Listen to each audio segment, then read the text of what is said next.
Así que vamos hacia adelante, gloria sea el nombre del Señor, para que la gracia y el poder de su presencia nos ayude, ¿verdad?, a caminar para poder seguir, ¿verdad?, creyendo que Dios tiene el poder para hacer todas las cosas.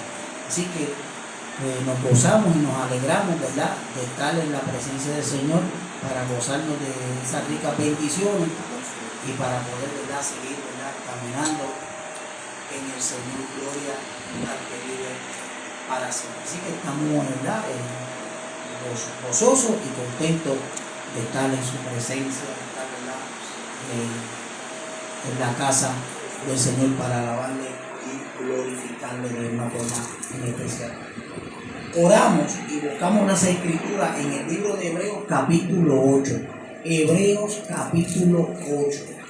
Oramos. Padre, gracias por tu amor, gracias por tu misericordia, gracias por el privilegio maravilloso que nos concede a nosotros de estar en tu casa, en tu presencia, para adorarte y para bendecirte. Mira la audiencia que está a través de Facebook, los que están a través de la página de la iglesia.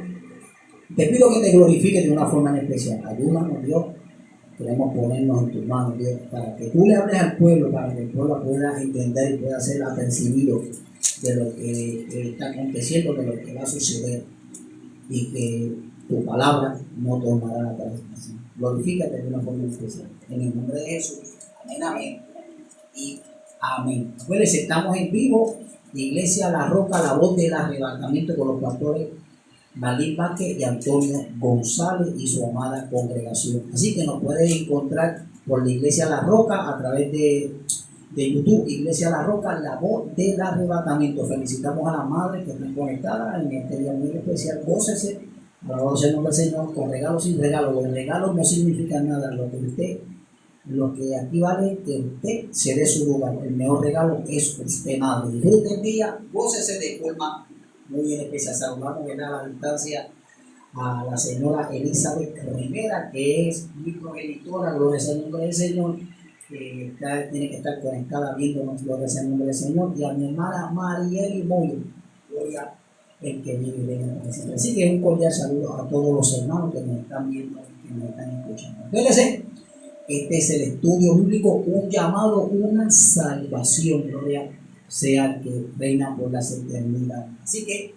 dice la poderosa palabra del Señor en el libro de los Hebreos capítulo 8, libro de los Hebreos capítulo 8, gloria sea el nombre del Señor. Dice así: el mediador de un nuevo pacto. Ahora bien, el punto principal de lo que venimos diciendo es que tenemos tal sumo sacerdote, el cual se sentó a la diestra del trono de la majestad en los cielos, ministro del santuario y de aquel verdadero tabernáculo que levantó el Señor y no el hombre, porque todo sumo sacerdote está constituido para presentar ofrenda y sacrificio, por lo cual es necesario que él también, tenga algo que ofrecer. Así que si estuviese sobre la tierra, ni siquiera sería sacerdote, habiendo aún un sacerdote que presenta las ofrendas según la ley, los cuales sirven a lo que es la figura y sombra de las cosas celestiales, como se le advirtió a Moisés cuando iba a erigir el tabernáculo, diciendo: mira, haz todas las cosas conforme al modelo que se te ha mostrado en el monte. Pero ahora, tanto mejor ministro es el suyo, en cuanto es mediador de un mejor pacto establecido sobre mejores promesas. Porque si aquel primer hubiera sido sin defecto, ciertamente no hubiera procurado lugar para el segundo. Puede sentarse. Oiga bien, estamos hablando y hemos venido hablando y hemos traído, gloria sea el nombre del Señor, todas las cosas que están escritas por la promesa. Lo que es una salvación, lo que el reino de los cielos ha venido hablando, y nosotros como iglesia todavía no hemos podido entender ni comprender la magnitud de lo que es la salvación que ellos han presentado para que la humanidad se salve. A Dios doy toda la gloria, a Dios doy toda honra y toda alabanza. Hago un recuento para refrescar a los hermanos que nos están viendo. Oiga, la primera salvación se originó en el reino de los cielos. Cuando en el mundo espiritual Dios preparó al último ángel y le dio unos compromisos para que ese ángel llevase a cabo un trabajo en el reino de los cielos. Pero ese ángel se corrompió y tuvo la facilidad de engañar 2/3 partes de los ángeles que estaban en el reino de los cielos. Aquellos ángeles se perdieron, fueron encerrados en prisiones de oscuridad. La otra parte permaneció en el cielo y se salvaron de lo que los otros no pudieron salvarse.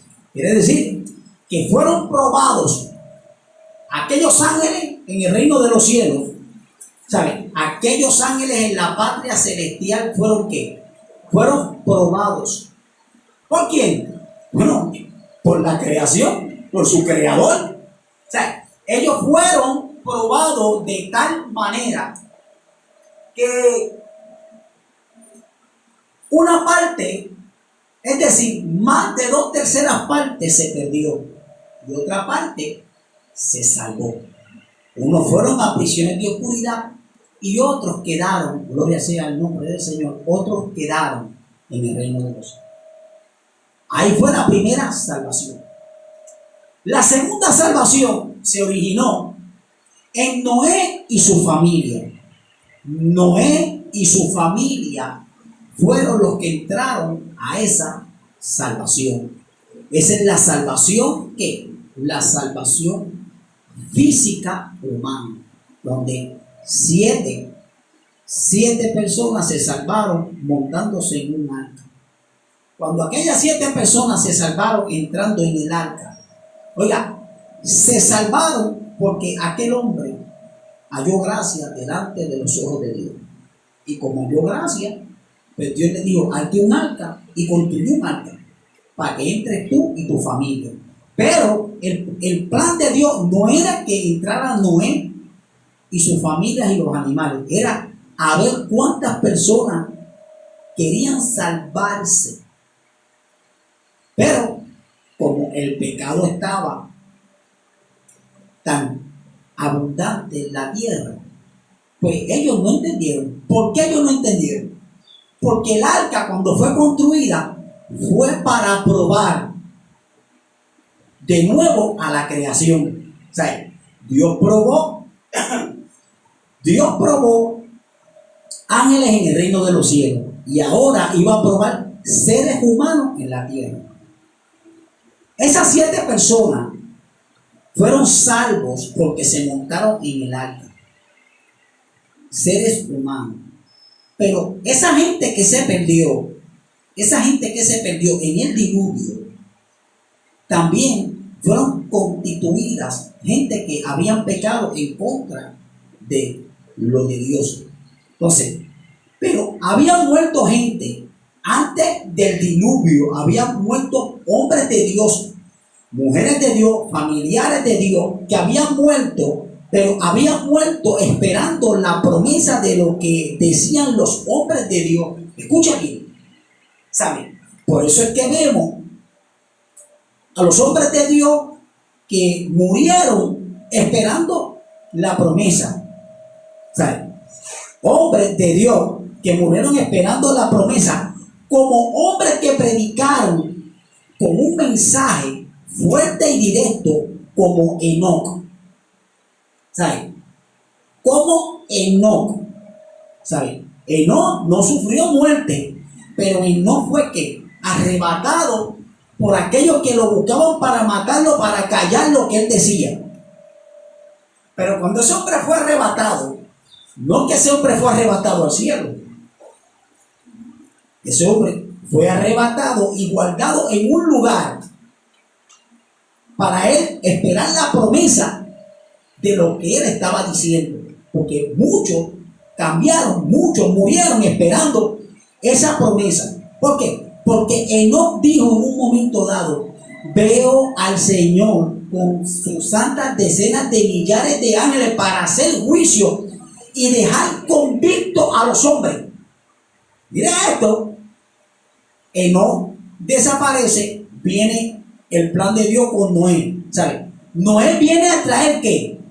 Noé viene a traer el cumplimiento de lo que Dios venía hablando a través de Enoc. De eso. Pero cuando se construye el arca, se salvan, oigan, 7 personas. Cuando se construye el arca, un ser humano llamado Noé pudo salvar 6 familias.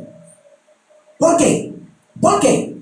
Porque en el arca se montó, aparte de Noé, su familia, sus hijos, su esposa y las esposas de sus hijos. Uno salvó a 6. Viene el diluvio. ¿Qué pasó? Cuando llegó el diluvio, todo es destruido. Se acabó ¿qué? La raza humana. Solamente quedan 7 personas. De millones y millones. Dios probó a la gente del diluvio. Lo probó. Y se perdieron como la arena del mar.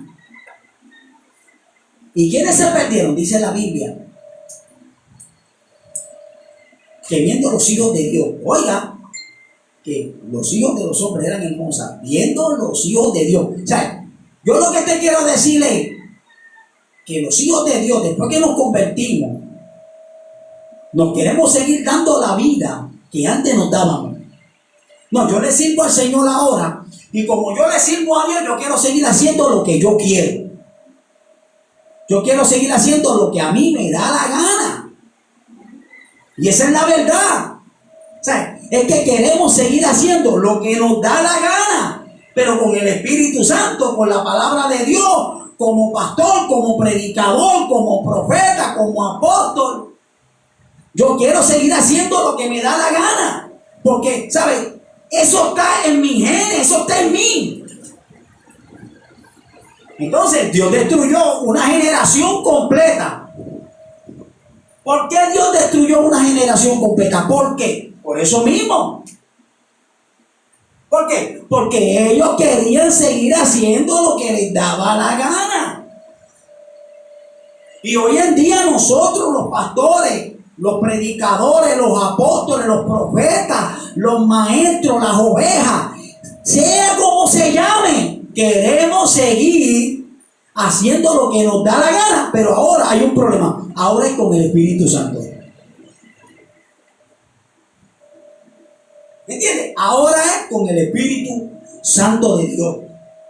Y las cosas no están como empezaron.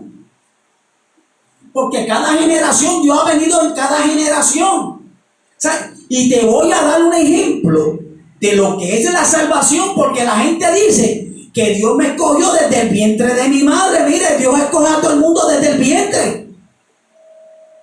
Porque si no, tú no llegas aquí. O sea, si Dios te escogió desde el vientre de tu madre, yo te voy a presentar a alguien que Dios escogió primero que tú y primero que yo, desde el mismo vientre de su madre. Mire, porque esto se llama un llamado, una salvación. Si Dios te escogió a ti desde el vientre de tu madre, y yo no te puedo quitar eso, pero te voy a presentar a alguien que Dios escogió desde el vientre de su madre. Míralo aquí. Mire, este hombre llamado Caín, Dios lo escogió desde el mismo vientre de Eva. O sea, escúcheme, este hombre que tú ves aquí llamado Caín, Dios lo escogió desde el vientre de su madre. Este hombre que tú ves aquí llamado Abel, Dios lo escogió desde el mismo vientre de su madre. O sea, Dios lo escogió desde el mismo vientre de su madre. Este hombre llamado Pedro, Dios lo escogió desde el mismo vientre de su madre. Este hombre que tú ves aquí llamado Judas, Dios lo escogió desde el mismo vientre de su madre. ¿Cuál fue el problema? ¿Cuál fue el problema con Caín? Que él quiso seguir haciendo lo que le daba la gana. Porque Caín era un hombre que daba diezmo, daba ofrenda, pero de momento empezó a quitarle lo que le pertenecía a Dios. Pero quería seguir haciendo lo que él quería. No quería hacer la voluntad de Dios, quería hacer su propia voluntad. ¿Entiendes? Pero este hombre llamado Abel quiso agradar a Dios, no quería seguir haciendo lo que le daba la gana, aunque tenía debilidades y defectos, igual que los tienes tú, igual que los tengo yo. O sea, tú los tienes, yo los tengo, debilidades y defectos, pero yo quiero seguir agradando a Dios como Abel, aunque se me manifieste el pecado, yo quiero seguir agradando a Dios. ¿Sabes? Yo tengo mis luchas y mis batallas. ¿Sabes? Pero, mire hermano, ¿sabes? Lo que sucede es que la iglesia, o sea, tiene poder para pelear con el diablo. La iglesia tiene poder para pelear con los demonios. La iglesia tiene poder para pelear con los hermanos. La iglesia tiene poder para pelear en el mundo, pero la iglesia no tiene poder para pelear consigo mismo. La iglesia tiene poder para señalar a los pastores. La iglesia tiene poder para poner en ridículo a los hermanos. La iglesia tiene poder para destruir una iglesia. La iglesia tiene poder para pisotear un ministerio. Pero la iglesia no tiene poder para pelear consigo mismo. Y cuando digo consigo mismo es con el pecado que nos está asediando. Entonces, Abel peleaba con su pecado, porque él quería agradar a Dios, pero Caín se manifestaba en el pecado y dejó de agradar a Dios. Y los dos fueron escogidos desde el vientre de la madre. Por eso que un llamado y una salvación nace. Un llamado, una salvación nace. ¿Dónde? En el reino de los cielos, en el mundo espiritual, porque está la salvación espiritual y la salvación física. Por eso te estoy presentando. Por eso te estoy presentando a Caín y Abel. Pero como tú no eres Caín y tú eres Abel, pues estás haciendo lo de Caín. O sea, pero como tú eres Caín, también estás haciendo lo de Abel. ¿Por qué? Porque en ti y en mí está lo bueno y está lo malo. Entonces, Dios va a probar a cada uno según su camino. O sea, Dios va a probar a la iglesia según ¿qué? Su paso. Dios va a probar a la iglesia según su pensamiento. Porque Dios ya lo dejó escrito. ¿Cómo que lo dejó escrito? Engañoso es el corazón más que todas las cosas. ¿Quién lo conocerá? Pues la respuesta, pues yo Jehová, que escudriño la mente y el corazón, y que le voy a pagar a cada uno según que su camino. Tú no te das, o sea, iglesia, si no nos damos cuenta que Dios nos está probando, y Dios nos está probando, no es que Dios no puede ser tentado, porque el pecado no lo tienta, es que el pecado nunca va a tentar a Dios, es que el pecado está en nosotros y nos va a tentar a nosotros. No, pero es que yo tengo el Espíritu Santo y yo no puedo ser tentado por el diablo. Mire, si usted no es tentado por el diablo, usted es tentado por el pecado que mora en ti y que mora en mí.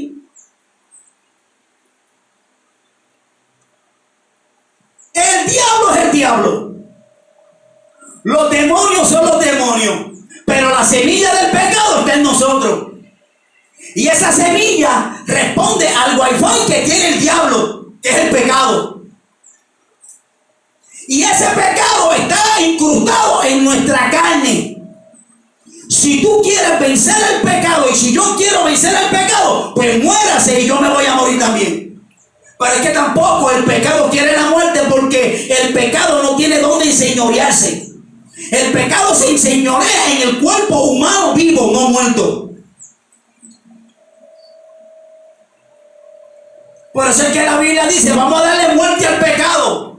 Cuando tú le das muerte a tus tentaciones, cuando tú le das muerte a tus deseos, cuando tú le das muerte a lo que te apasiona, cuando tú quieres darle muerte, entonces cuando el pecado coge vida.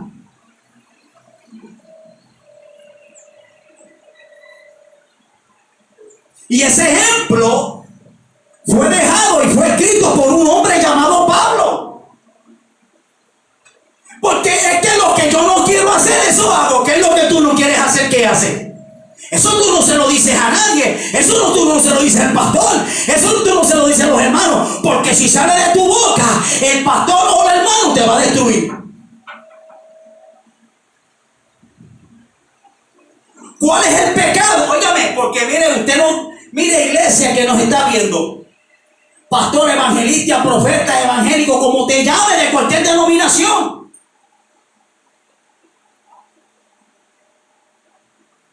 No trates de ser lo que no eres, porque hubo un hombre más grande que tú y más grande que yo que se llamó Pablo.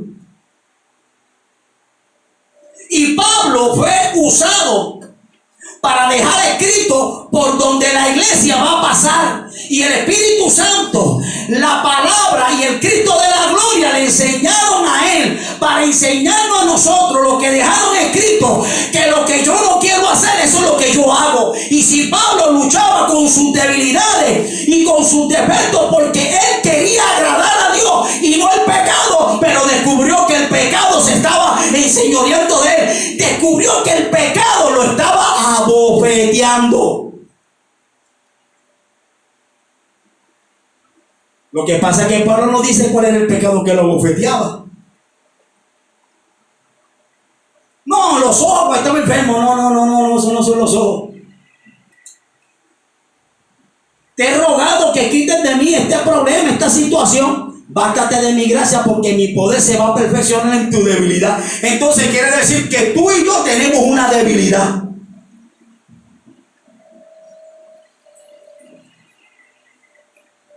Y esa debilidad toma ocasión en nuestra vida. Por eso es que Pablo relata y dice que cuando el pecado tomaba vida, él decía, cuando se manifestaba, yo ejecutaba el pecado, entonces yo sentía lo que era morir. ¿Por qué? Porque cuando el pecado tomaba ocasión, el pecado se manifestaba y yo moría.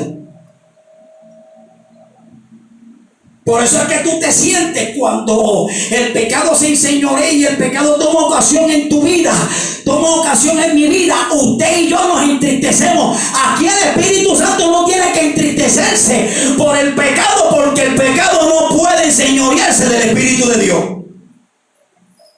Y mire, el Espíritu Santo ni se entristece cuando usted cae, que cuando usted cae en pecado, la gente, y se nos ha enseñado por años que cuando yo caigo en pecado, el que está triste es el Espíritu Santo. Mira, el que está triste es el alma de usted, es la conciencia de usted, porque el Espíritu Santo no tiene relación ninguna con el pecado, pero él vive en un cuerpo que está en pecado.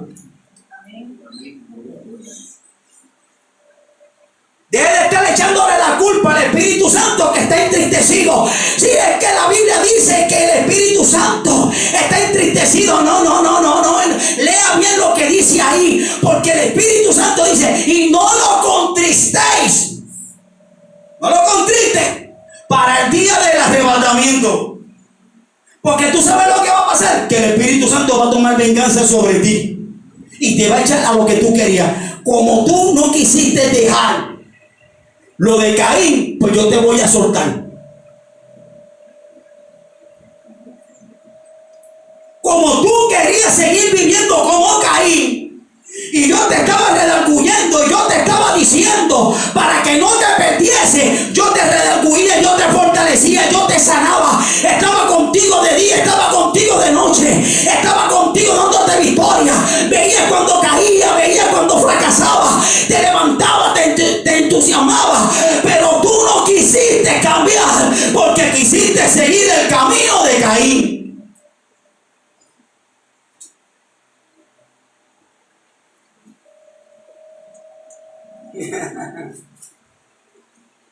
Sí, pero predicador, sí, pero pastor, escuche algo, porque es que yo te lo tengo que decir. Cuando llegó el día de Pentecostés,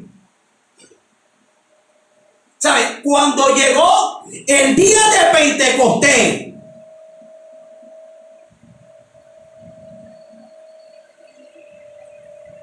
¿usted está ready para lo que yo voy a decir?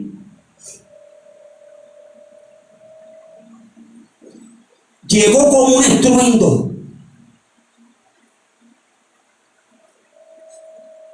Oiga, ¿dónde están las multitudes que Jesús había salvado y les dijo que estuvieran en el aposento alto? Se cansaron de esperar Pentecostés, la promesa, y se fueron. Solamente quedaron 120. Esos 120 recibieron la promesa. Pero todos los que Jesús sanó y salvó en el camino mientras él estaba, y les dijo a los 500, esperen la promesa en el aposento alto. ¿Dónde está esa gente? Se fueron porque se cansaron. Querían seguir viviendo sus vidas delictivas. Querían seguir viviendo como Caín, porque se había ido el reino de los cielos. Se había ido el que le daba pan, el que le daba pescado, el que lo sanaba, el que hacía milagros, el que hacía prodigios. Como se fue de la tierra, ellos estaban detrás de las promesas, pero no estaban detrás del dueño de la promesa. Por eso es que vemos las iglesias como están. Llegó María, se perdió por el mundo, porque estaban por el sandame.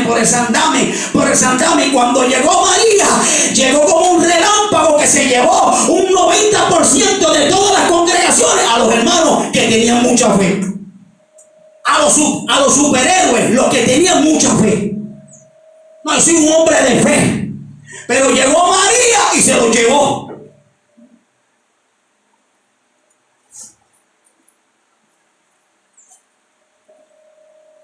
Y llegó Pentecostés y el repartimiento de lenguas, y llegó el poder del Espíritu Santo. Oiga, o sea, yo te voy a decir lo que es la tristeza del Espíritu de Dios. Yo te voy a decir la tristeza del Espíritu Santo.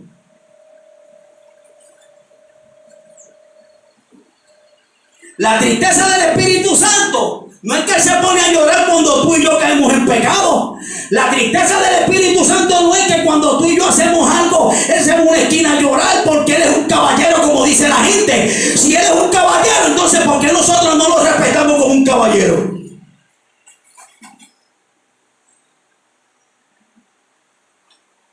Entonces ¿por qué nosotros no lo estamos respetando si Él es un caballero? Si nosotros somos la esposa, entonces Él es el que está cortejando y cuidando a la esposa. ¿Por qué entonces nosotros no estamos respetando al que va a ser nuestro esposo?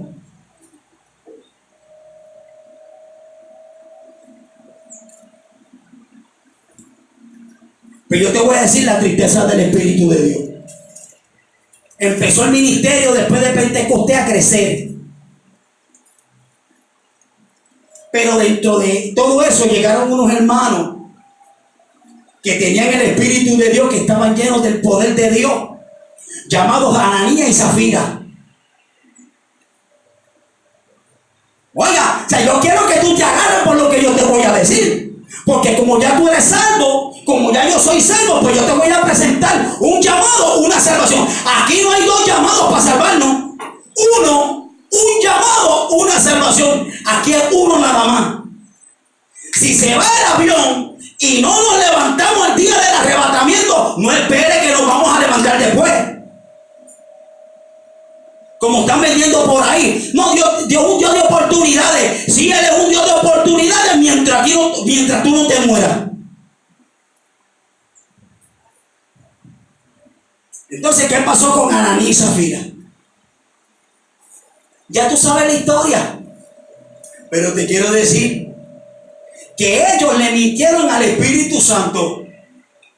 Y cuando entró el primero, ¡pam!, se murió. Cuando entró el segundo, la esposa, ¡pum!, se murió. Mira, estos vienen de acabar de enterrar a tu esposo. Y como tú le has mentido, no a los hombres, como le han mentido al Espíritu Santo, y él se puso triste, ¡pam!, que también te vas a morir. Y se murió. Sí, porque Ananías y Zafira tenían el Espíritu de Dios, estaban llenos del poder. Bueno, de los primeros bautizados por el Espíritu Santo, de los grupos que fueron bautizados bajo ese poder. Entonces, si ellos por mentir una sola vez, porque ellos mintieron más que una sola vez, y le mintieron al Espíritu Santo, que habían dicho que habían vendido la heredad en tanto, y le habían mentido porque la habían vendido en tanto. Pero déjame decirte cuántas mentiras usted y yo decimos diariamente, y todavía el Espíritu de Dios no nos ha quitado la vida. Sí, porque es que somos tan espirituales. Somos tan grandes y tan grandes que Dios todavía, el Espíritu de Dios, no nos ha quitado la vida, y aún distorsionando su palabra, y aún mintiendo en contra de ellos, y aún distorsionando la verdad que ya está escrita. Levanta la mano y adora a Dios ahora. Entonces nos llenamos la boca, no, porque ya tú sabes que Dios hace nueva todas las, claro, si no hace nueva todas las cosas, estuviéramos muertos hace rato. Un llamado, una salvación. Míralo aquí. Cuando Caín levantó su mano contra su hermano Abel. No, pero predicador, sí, porque si hay alguien que siempre tiene excusas, son las ovejas. Pero yo te voy a llevar a dos hermanos. Había una vez dos hermanos. Su padre era millonario. Los dos hermanos disfrutaban. Uno de los hijos le dice a su papi: dame todo lo que me pertenece. A mí se me olvidó esa historia. ¿Cómo se llama? ¿Cómo es que se llama esa historia? Dígamele a alguien. Ah, el hijo pródigo. Es que usted sabe, usted no es loco. El hijo pródigo, míralo aquí.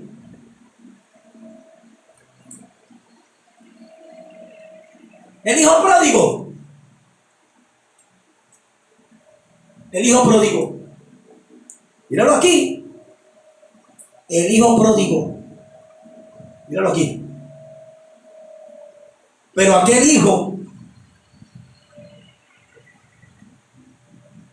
padre tenía dos hijos.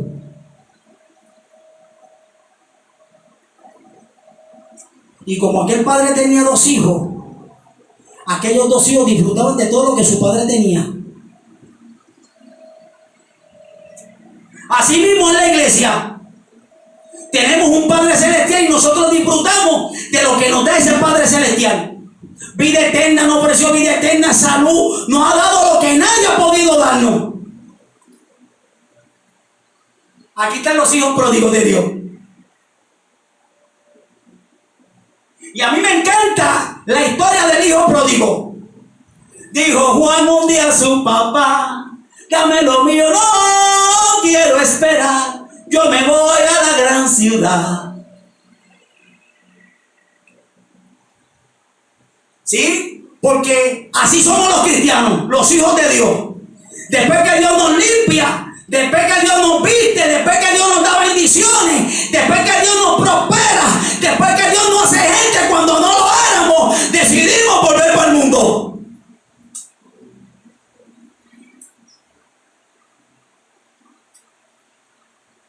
Y hay más gente cristiana en el mundo perdiéndose que dentro de las iglesias. No, yo le servía a Dios, yo tenía casa, Dios me dio esposa, me dio trabajo, me dio esto, me dio aquello, pero parece que ellos no entendieron quién era Dios.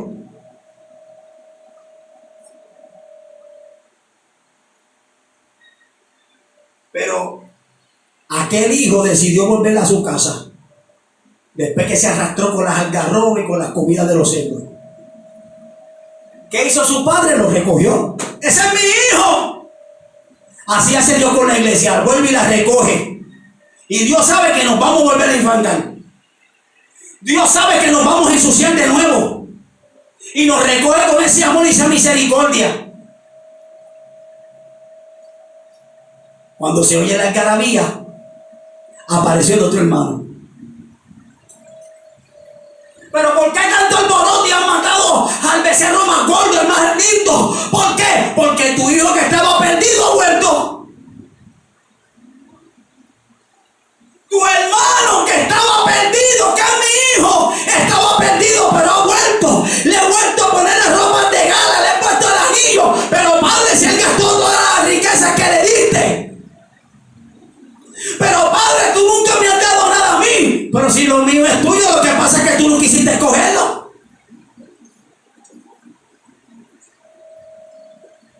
Me acuerdo cuando yo llegué a la iglesia. Me acuerdo cuando llegué a la iglesia allá en Utuado.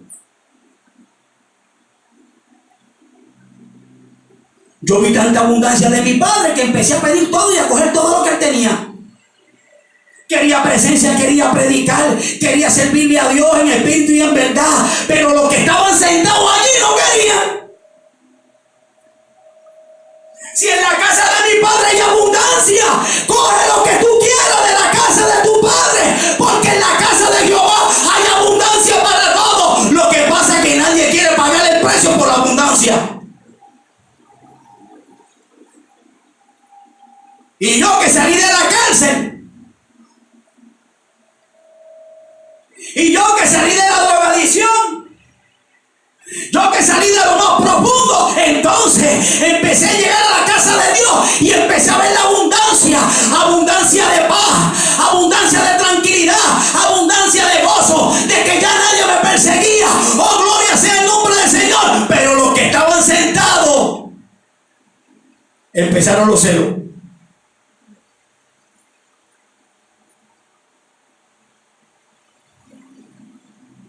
Porque los hermanos que están sentados en la iglesia no buscan, pero no quieren que los que lleguen busquen tampoco. Como dice mi esposa, ni comen ni dejan comer.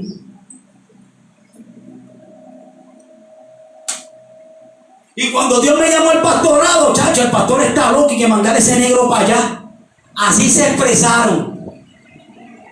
Ese negro, y que ese negro pastor, ese pastorcito, chacho, eso es. Chacho, el pastor está loco, ese hombre no está preparado.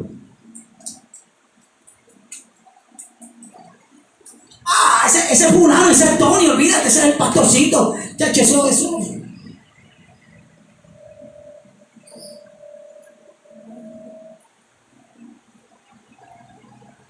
Pero lo que pasa, que yo entré a la casa de mi padre y sigo todavía en la casa de mi padre buscando su abundancia. Entonces aquellos que criticaron dejaron lo que nunca buscaron, están fuera, están en el mundo, porque como a ellos no les interesó la abundancia de la casa de Jehová, por eso que el que llega a la casa de Jehová encuentra la salvación, la abundancia y la atesora, porque el que mucho se le perdona, mucho ama. Y como a mí me perdonaron, yo amo mucho por lo que hicieron por mí. Pero hay gente que no ama ni la casa de Dios, ni la banca, no aman el templo, no aman nada, porque no aman tampoco su presencia, porque conoceréis la verdad y la verdad te hace libre. Lo que pasa es que no eres libre porque no has conocido la verdad.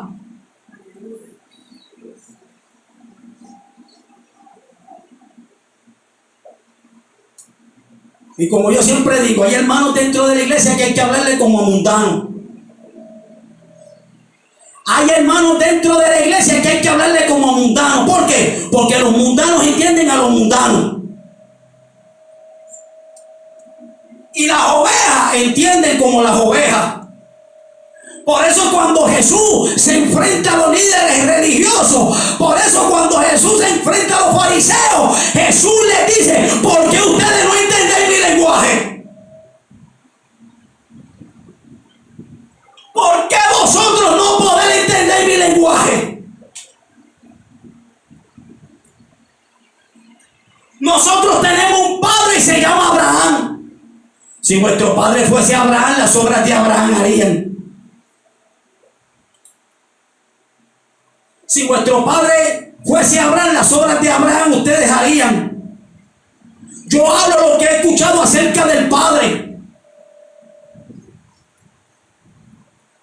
Por eso es que yo hablo lo que escuché acerca de él, porque él vino a presentar salvación y vida eterna, y ustedes están trayendo condenación a la gente. Por eso es que la gente se está perdiendo, porque está poniendo el oído donde no tiene que ponerlo, porque se han juntado maestros conforme a su propia concupiscencia y han apartado el oído de la verdad.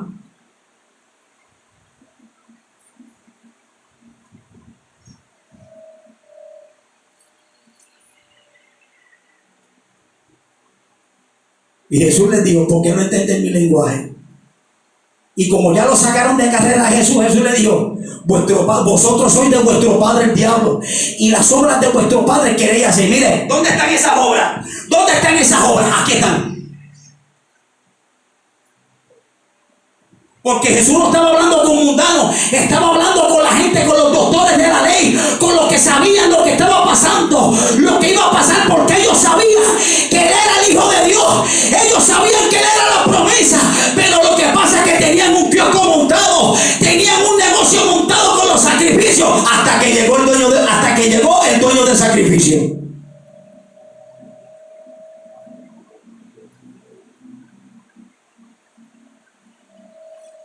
Entonces Jesús les dice: aquí fue que se llenó la copa.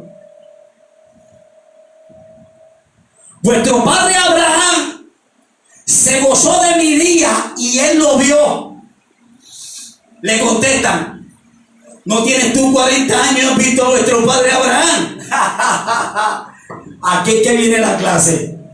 Antes que Abraham existiese, ya yo era. Antes que Abraham fuese, ya yo era.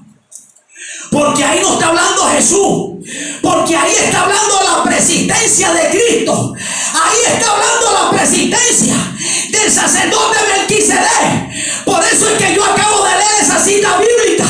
Por eso es que él ha traído, porque tú, todo sumo sacerdote, tiene que ofrecer ofrenda y sacrificio, y él ofreció la de él.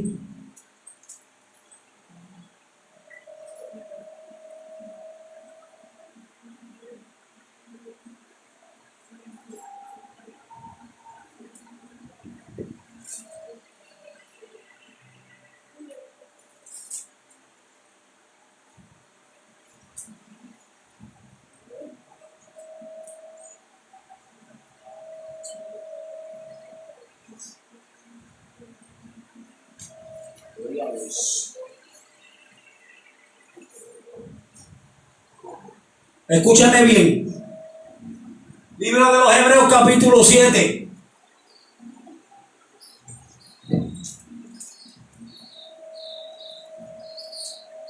El sacerdocio de Melquisedec.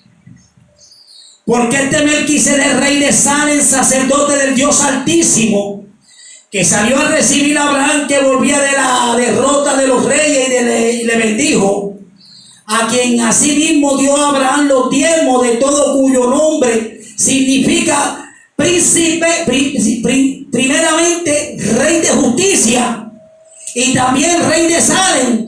Esto es el rey de paz, sin padre, sin madre, sin genealogía, que ni tiene principio de día ni fin de vida, sino que hecho semejante al Hijo de Dios, permanece sacerdote para siempre. Allá fue que Abraham lo vio.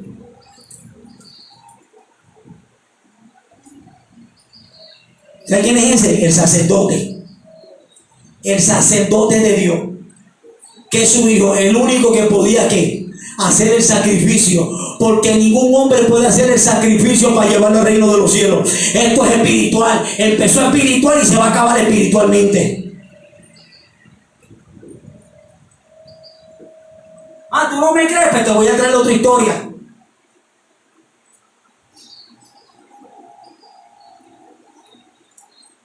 Está en tierra de Egipto.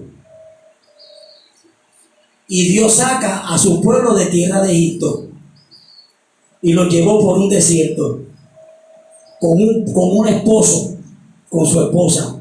Le dio de todo lo mejor, pero la esposa no quiso. ¿Tú sabes qué hizo el esposo? Juró en su ira que no iban a entrar en su reposo. Juró en su ira que no iban a entrar a la tierra prometida. Juró en su ira que le iban a ver y que le iban a dar vuelta, y a un paso de entrar a la tierra no pudieron. Solamente entró una nueva generación. Ninguno de los que salieron de tierra de Egipto pudo disfrutar aquella tierra que Dios le dio, más que José y Caleb. 2 personas. ¿Dónde están los millones? ¿Dónde están los millones que salieron de tierra de Egipto? Era una nación caminando por un desierto. ¿Tú quieres que yo te diga lo que es una nación? La ciudad de Nueva York tiene 8 millones de habitantes. La ciudad de Nueva York. La ciudad de Nueva York. Y aquello era una nación.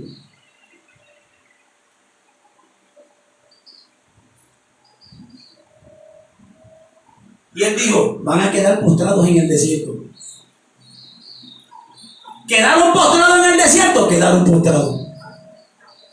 ¿Por qué? Mire, hermano. Pero no miró con agrado a Caín y a la ofrenda suya. Y se ensañó Caín en gran manera y decayó su semblante. ¿Tú sabes por qué? Volvemos al libro de Génesis. Cuando Dios habla con Noé, ¿cuántos días?